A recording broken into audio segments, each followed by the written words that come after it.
All right, so as I disclosed, the topic of consideration of this chat, which will be evolution of blockchain, finding solutions to the fundamental problems, our chat moderator, Arijit Chakraborti, the partner technology consulting PwC India, will be in conversation with, well, conversations always feel better, right? So you'll be in conversation with Jane Thomason, the co-founder of British Blockchain and Frontier Technology Association. Arijit, it's over to you. Hello, everybody. My name is Arijit Chakraborti. I'm a partner of PwC and focusing on blockchain technology and its use and applications. Over the period of last 5 years, the blockchain technology has advanced quite a lot. At the same time, we have learned many practical use cases of blockchain and its possibilities, what we can do using this technology along with its limitations as well. With those evaluations of the technology in context and its applicability, we would like to understand where it is going, what are the trends, and how the future look like. Today, in our discussion, we have Dr. Jane Thomason with us. Jane is the co-founder of the British Blockchain and Frontier Technology Association. Jane, welcome to this session. Thank you. It's such a pleasure to be with you. And with that, Jane, we'd like to understand a few points from your side, your perspective, your point of view. In your opinion, what has been the most significant technological evolution in the space of blockchain technology happened in the last 3 years? Well, I think the big thing that we've seen, and I do believe that the pandemic has been an accelerator for blockchain, because I think a lot of people either lost their jobs or they were shut in their homes. And so they started exploring and experimenting and companies pivoted. But I think probably the three things that I'd like to mention is, first, obviously, we saw a significant uptake in healthcare due to the pandemic. So we saw secure data sharing, we saw remote care, we saw it being used in payments and for insurance and a number of other applications. So I think the growth in healthcare would not have happened had it not been for the pandemic. The second thing overall is we've seen a real global uptake in people using crypto. So it grew 2,300% in 2021. And we're also seeing that, in fact, the majority of the crypto transfers are taking place, small peer-to-peer transfers in the developing world. So if you have a look at the top 10 countries where percentages of the population use crypto, they're nearly all developing countries. And then within that whole sort of digital asset side of it, we've seen an absolute explosion of decentralized finance and more latterly NFTs.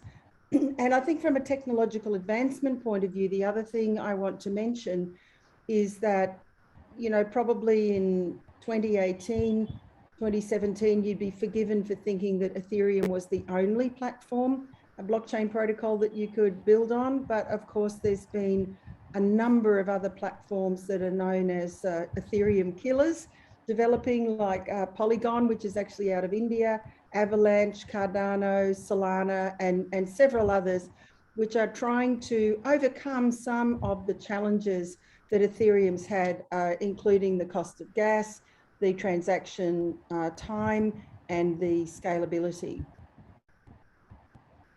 Okay, I think that's quite fascinating, and we will be coming back to you again on the perspective of crypto and DeFi, and also pandemic was one of those impactful events that happened in the last 2 years. So the next point, Jane, would like to understand from you, in your opinion, what has been the most important business or social impact that this technology has made in the last 3-4 years? I mean, something that was possibly not happening, but now blockchain is here and it has also matured quite a bit. I mean, that got happened now and it's happening. Can you please provide your views on that? Yes, absolutely. So I think in terms of blockchain for social impact, I'd like to touch on three things. And One, because these are things that are actually happening in India, and I'm assuming your audience is predominantly from India. There's two applications that I think are very interesting. One from Emer Tech, which is a Maharashtra group, and they have been working with poor farmers and creating transparency in the farmers' supply chains, ensuring that farmers get properly paid for the goods that they make, and creating complete transparency in those supply chains right throughout the supply chain, but also enabling you at the end to have a look and go back and see, in fact, where the cotton was grown, if it was cotton. And that's a very important application. And they've also built in storytelling and education into the platform. So it's one that I would certainly love to see scale. There's another one which is also dealing with insurance, micro insurance for farmers, because as you know, crop loss is one of the most important challenges that poor farmers face in India. So they're two really important ones. Another one, again, it's an India one that I'm actually advising on, is from a universal carbon registry and creating those carbon credits, tokenizing them and minting them into NFTs to create fairer value for the people who are producing the carbon offsets. So they're really important ones. The other one that, you know, I think we've just seen moving very fast, and this will be both in the for good and not for good, well, not necessarily for good, is around digital assets, remittances, payments, everything to do with that. But this also includes what can happen for the poor, because we talk about unbanked, but actually now with mobile technology and with decentralized finance, you don't need a bank. So I think unbanked is going to be relegated in the dictionary of historic terms, because it's not necessary to have a bank to include people in the financial system. And there are some wonderful projects going on, for example, digitizing women's cooperatives in Africa, even in very low infrastructure places, where they can give everyone a wallet and allow them to transact and create credit histories with only one mobile phone per village. So there's a lot of wonderful innovations going on for the poor. All right, that's very wonderful and great to hear, particularly in the area of how the technology is helping developing and enhancing transparency and trust into the overall societal system. So moving on, Jane, you talked about some of the advanced applications that are coming up. Broadly, we keep hearing three areas where blockchain applications are getting developed. I mean, one could be the distributed applications. You talked about how farmers are getting benefited.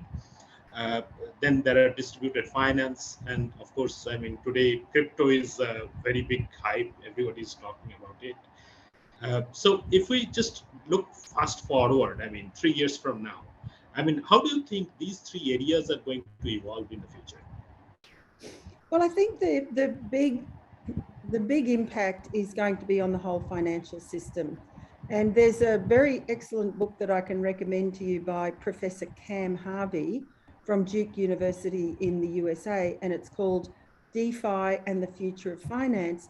And he essentially predicts that retail banks are finished, that they will either significantly redefine what their services are, or they'll go out of business. So I think that what decentralized finance does is that it allows people to carry out every function that they can carry out in the traditional finance system, but in a decentralized and peer-to-peer way, which means that banks, broker-dealers, and all of the middlemen and other people who have traditionally been involved with the financial system don't need to be involved for people to be able to borrow or lend or stake and so forth. And I think that that's going to be the really transformative change. And the other reason why I believe that to be the case is that we're seeing very large amounts of institutional investment now moving into DeFi, particularly through stable coins, which are preferred by institutional investors because they have some sort of asset backing and they're considered to be more stable than some of the more volatile crypto. Okay, great. Jane, while we have been seeing a lot of good developments happening in this technology, but also as we progress, we are also learning some of the limitations of it. At times, people are also talking some drawbacks, what can be done, what cannot be done. So when we look into a particular problem and then we think of like what would be the best technology to solve it, I believe there would be some instances where we should say no to blockchain for solving a particular problem. So in your opinion, what could be such cases where we should actually critically look whether blockchain is a really good solution uh, and then assess and proceed? Yeah, absolutely. No, blockchain is not a solution for everything, although it has become rather trendy and people go powered by blockchain and you can't find a blockchain. But nevertheless, there are often times that you simply aren't going to need a blockchain and a normal database or some other technology is going to be perfectly adequate.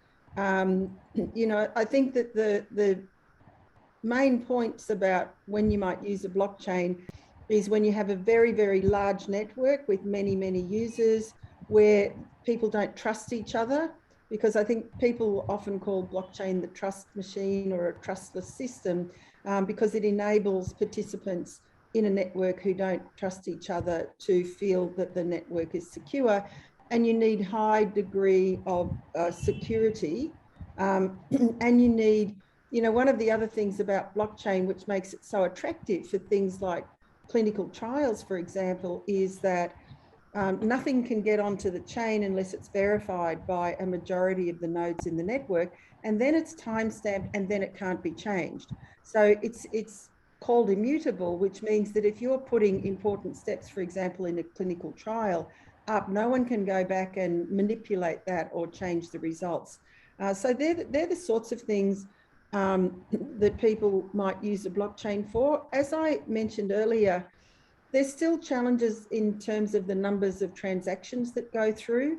And, for things like what Visa and MasterCard does that are handling millions and millions and millions of transactions in very fast time, as yet, there are no blockchains that are able to provide that type of speed. And so there's some of the considerations that people might use in deciding whether to use a blockchain or not. Okay, that's an interesting perspective, Jane. And thanks, Jane, for your time. We learned quite a bit from you regarding how the technology is evolving. We learned the areas of NFT, DeFi, and crypto, how they are advancing, how blockchain is actually making some good social impacts at the bottom of the pyramid, the economic pyramid.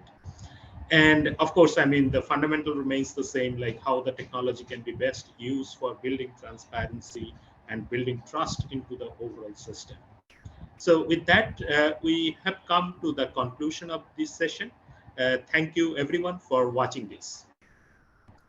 Thank you very much for having me.